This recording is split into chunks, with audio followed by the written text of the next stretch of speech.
அரசாங்கத்துக்கிட்ட இருக்கிறதா நீங்க பாக்குற 3 குறைகளை சொல்லுங்க. ஒரு விஷயம் என்னன்னா, இந்து கோயில்கள் அரசாங்கத்தோட கையில் இருக்குது. அரசாங்க கிளர்க்குங்க பூஜை பண்ணுறாங்க. நிறைய இடங்களில் அவங்க பூஜையே செய்கிறதில்ல, ஏன்னா அவங்க அரசாங்க பணியாளர்கள். முதல்ல அவங்க அதை மாற்றணும். அவங்க கல்வியை பற்றி எதுவுமே செய்யலை. அவங்க கல்விக்கு ஏதோ கொள்கை செஞ்சுருக்காங்க, அது கொஞ்சம் முன்னேற்றமானது. ஆனால் கல்வி கொள்கையை முழுசாக மாற்றணும். நான் அரசாங்கத்தில் நிறைய பேர்கிட்ட பேசியிருக்கேன். நோக்கம் இருக்குது. ஆனால் இதுக்கு எவ்வளோ பெரிய அளவில் முயற்சி தேவைன்னு பார்த்தா அது இன்னும் நடக்கலை.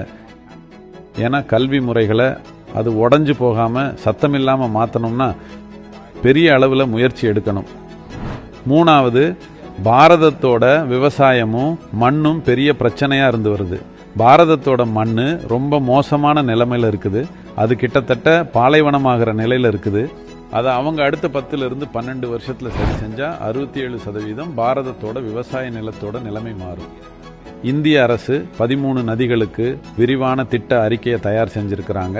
அதுக்கு அவங்க 19,000 கோடி நிதி ஒதுக்கி இருக்கிறாங்க. அவங்க செய்கிறத பற்றி நான் குறை சொல்லலை, அது சரியான திசையில் போகுது. ஆனால் நமக்கு அவசரமான நடவடிக்கை தேவைன்னு நான் நினைக்கிறேன்.